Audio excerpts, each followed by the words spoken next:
నమస్తే, welcome to big Telugu TV. ప్రస్తుతం మనతో పాటు ఉన్నారు సోషల్ యాక్టివిస్ట్ కృష్ణకుమారి గారు. నమస్తే అండి. నమస్తే. కృష్ణకుమారి గారు, ఈరోజు మనం చూసాము ఆర్ నారాయణమూర్తి గారు తన యొక్క ఒపీనియన్ని చెప్పడాన్ని అండ్ ప్రెస్ మీట్ కూడా పెట్టారు. గత 2-3 రోజులుగా ఆర్ నారాయణమూర్తి గారు కాస్త ఫోకస్లోనే ఉన్నారు. ఒక రకంగా చెప్పాలంటే యూట్యూబ్ భాషలో ట్రెండింగ్లో ఉన్నారు అనుకోవచ్చు. అప్పుడున్న సబ్జెక్ట్కి సంబంధించి ఆయన రెస్పాండ్ అవుతున్నారు. మొన్నటికి మొన్న పవన్ కళ్యాణ్ గారు ఇండస్ట్రీని ఉద్దేశించి రాసిన లేఖ, మరోపక్క ఆ నలుగురు ఒక రకంగా చెప్పాలి అని అంటే మూకుమ్మడిగా దాడి చేస్తున్నారు హరిహర వీరమల్లుకి సంబంధించి అని కాస్త ట్రోల్ అవుతున్న నేపథ్యంలో ఆర్ నారాయణమూర్తి గారు దానికి సంబంధించి కూడా రెస్పాండ్ అయ్యారు. అండ్ థియేటర్స్ బంద్ గురించి రెస్పాండ్ అయ్యారు. ఫస్ట్ ఆఫ్ ఆల్ ఏం చెప్తారు, చాలా రోజుల తర్వాత ఎందుకు వాయిస్ వినిపిస్తున్నారు ఆయన? ఎవరు? ఆర్ నారాయణమూర్తి గారా? అప్పుడప్పుడు వినిపిస్తారు ఆయన. అయితే ఆయన ఒక దూరంలో ఉంటాడు.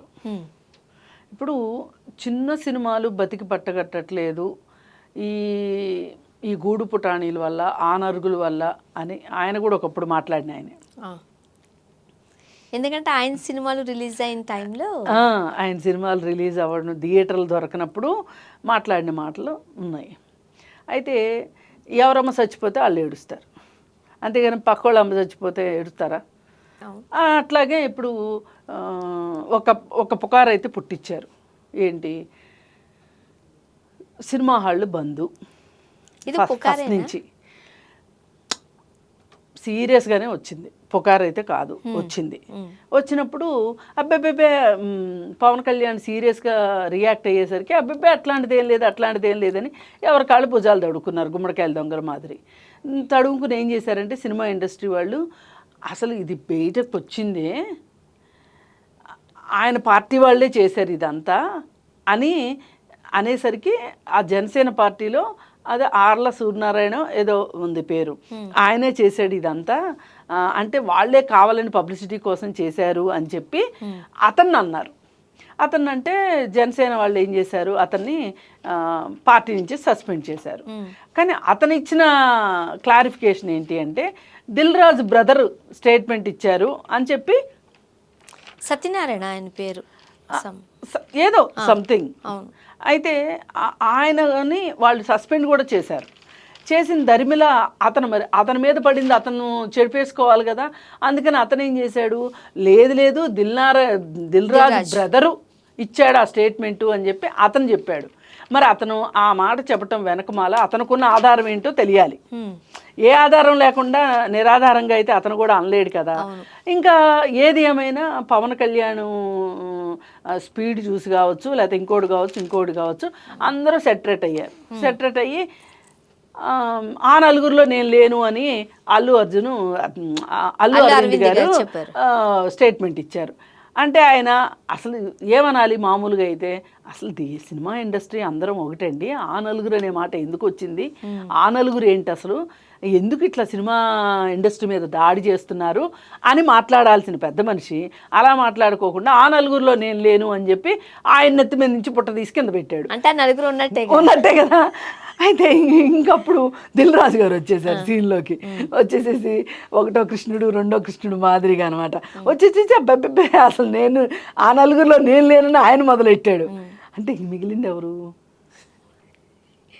ఇద్దరు ఎవరు అంటే వీళ్ళు చెప్పకనే చెప్తున్నారు, మేము నలుగురు ఉన్నాము, మేము భుజాలు కలిపి సినిమా ఇండస్ట్రీని దోచుకుంటున్నాము అని చెప్పి వీళ్ళు చెప్పినట్టే లెక్క. సరే, ఇక ఫైనల్కి దిల్ రాజు గారు మళ్ళీ మధ్యలో ఏదో వివేకం తట్టినట్టు, భుజం తట్టి చెప్పినట్టు, అసలు సినిమా ఇండస్ట్రీ కలిసికట్టుగా లేదండి, అంతకుముందు మాలాంటి వాళ్ళని చొరకలు అంటించాం, ఎవరికి వాళ్ళు పెడతారేంటి ప్రెస్ మీట్లు, అసలు అల్లు అరవింద్ గారు ఒక్కళ్ళు వచ్చి పెట్టడం ఏంటి అంటే ఆ నలుగురు ఉన్నట్టేనా అది ఇది అని మాట్లాడేసిన తర్వాత ఈయన మొదలెట్టాడు. పవన్ కళ్యాణ్ గారిని అంటే ఆయనకి సపోర్ట్ చేస్తూ మాట్లాడారు దిల్ రాజు. ఇదంతా ముందేమైంది?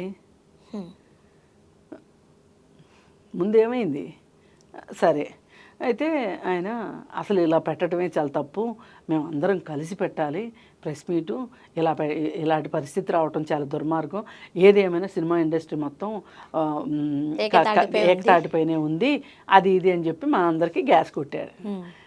అయితే నేనేమంటా అంటే, ఇప్పుడు తెలంగాణలో కొత్త గవర్నమెంట్ వచ్చింది. వచ్చిన వెంటనే ప్రొడ్యూసర్స్ కౌన్సిల్ వాళ్ళు,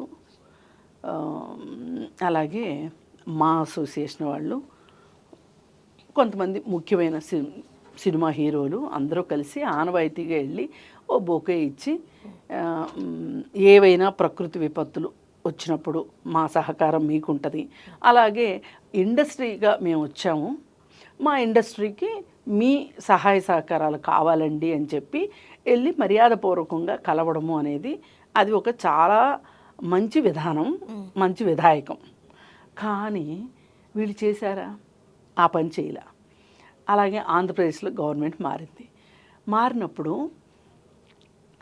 సినిమా ఇండస్ట్రీకి సంబంధించి ఈ రోజుకి సినిమా యాక్టర్గానే చలామణి అవుతున్న పవన్ కళ్యాణ్ గారు డిప్యూటీ సీఎం కూడా అయ్యారు. ఆయన దగ్గరికి వెళ్ళి ఒకసారి కలిస్తే ఏమవుతుంది? ఆంధ్రప్రదేశ్లో మీరు షూటింగులు చేసుకోవాలి, ఆంధ్రప్రదేశ్లో మీ సినిమాలు రిలీజ్ కావాలి, ఏదో భౌగోళికంగా విడిపోయిందన్నమాట, కానీ తెలుగు మాట్లాడే వాళ్ళం అందరం ఒక రాష్ట్రం కిందే లెక్క కదా. అవును, ఇప్పటికీ మనం 2 తెలుగు రాష్ట్రాలనే కదా చెప్పుకుంటాము.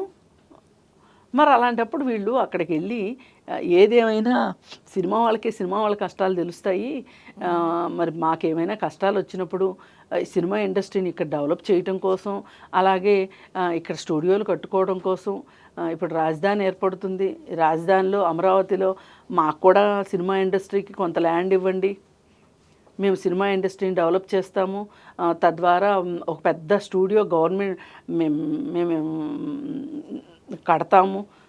స్టూడియో కడితే ఏంటి? షూటింగులు జరుగుతాయి, షూటింగులు జరిగితే బోలెడు మందికి ఉపాధి దొరుకుతుంది. ఇప్పుడు ఆంధ్రాలో అదే కదా కావాలంటున్నాము. అమరావతిలో స్టూడియో కడతారా, వైజాగ్లో కడతారా? వైజాగ్ అంటే షూటింగులకు దగ్గరగా ఉండే విషయం కాబట్టి చక్కగా అక్కడ కట్టుకుంటే అన్ని విధాలా ఉభయతారకంగా ఉంటుంది. మరి ఇప్పుడు కృష్ణానగర్లో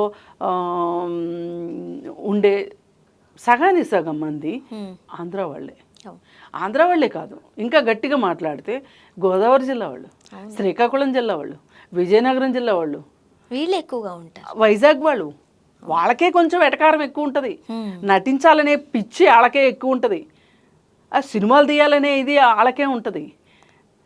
ఆ నీళ్ళల్లోనే ఒక ఎటకారం ఉంటుంది. ఆ ఎటకారం కొద్దీ వాళ్ళు వచ్చి ఇక్కడ అష్ట కష్టాలు పడుతున్నారు. అదే అక్కడ స్టూడియో ఉందనుకోండి, అక్కడ ఇళ్ళు ఉంటాయి, వాళ్ళకి ఇంట్లో ఉంటారు, షూటింగ్ ఉన్న రోజు వెళ్తారు, షూటింగ్ చేసుకుంటారు.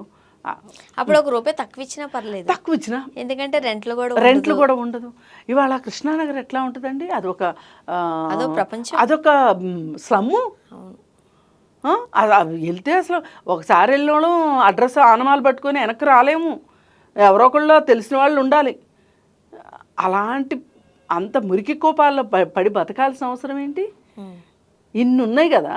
ఈ పరిస్థితిలో మీరు వెళ్ళి వైజాగ్లో స్టూడియో కోసం ల్యాండ్ ఇవ్వండి, మేము షూటింగ్లు ఇక్కడ పర్మనెంట్గా ఇక్కడ షూటింగులు చేసుకుంటాము అని మాట్లాడుకోవాల్సింది పోయి, ఏమండి వీళ్ళకి ఎందుకు ఇంత తలబిరుసు నాకు అర్థం కాదు. కానీ ఒకటి మీరు అన్నట్టుగా, ఒకవేళ సమాజంలో ఏదైనా విపత్కరమైన పరిస్థితి వచ్చినప్పుడు ముందుగా స్పందించేది సినిమా వాళ్ళే. ఇప్పుడు కరోనా వచ్చింది, ఎంతమంది అంటే అందరూ లేండి ఆర్టిస్టులు బయటకు వచ్చి పెద్ద పెద్ద వాళ్ళకు తోచినంత సహాయం చేశారు, చిన్న పెద్ద అన్న విషయం పక్కన పెట్టేస్తే. అలానే ఇండస్ట్రీకి ఏదన్నా విపత్కరమైన పరిస్థితులు వచ్చినప్పుడు గవర్నమెంట్ అంతే సపోర్ట్ ఇవ్వాలని కోరుకోవడంలో తప్పలేదు, వీళ్ళు వెళ్ళి కలవడం కూడా తప్పేంటి? కొంతమంది పెద్ద పెద్ద బడా ప్రొడ్యూసర్స్తో మేము మాట్లాడినప్పుడు వెళ్తే తప్ప ఎందుకు కలవాలి, అవసరమైనప్పుడు కలుస్తాం అంటూ వాళ్ళ ఒక కొనసాగింపుకి ఒక మాట అన్నారు.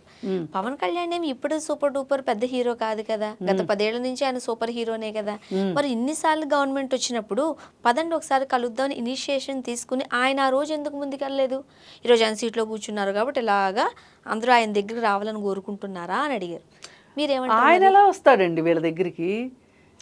ఆయన పెద్ద హీరోగా ఉన్నప్పుడు అప్పుడున్న ప్రభుత్వాన్ని నేను ఎందుకు వెళ్ళి కలవలేదు? ఇప్పుడు ఇన్ని కబుర్లు చెప్తున్న పవన్ కళ్యాణ్ గారు ఆయన బాధ్యతల్లో ఉన్నాడా?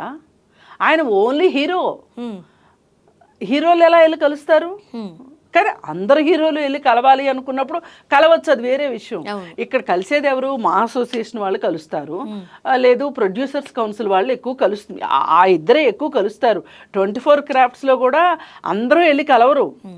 ఒకవేళ కలవాల్సిన పరిస్థితి వస్తే కూడా ప్రతి అసోసియేషన్ నుంచి ఒక ప్రతినిధిని పెట్టుకొని వెళతారు.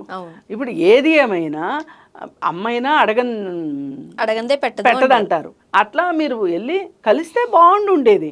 ఏది ఏమైనా ఆ హరిహర వీరమల్లు సినిమా ఆపాలి అనే ఒక ఉద్దేశం ఎవరికో కొంతమందికి అయితే ఉంది, లేకపోతే అసలు ఈ మాటలన్నీ వచ్చేవి కాదు. ఓకే, దాన్ని వెడిసి కొట్టింది అనాలి. అది డామిట్ కథ అడ్డం తిరిగింది అన్నట్లు ప్లాన్ ఫలించకపోయేసరికి ఎవరి కాళ్ళు అసలు గుమ్మడికాయలు దొంగ ఎవరంటే భుజాలు తడువుకున్నట్లు మేం కాదంటే మేం కాదు అని చెప్తున్నారు. అవును, ఎవ్వరూ కాదు, అందరూ శ్రీ వైష్ణవులే, బొట్లో చేపలే మాయమేనే. చూద్దాం. Thank you.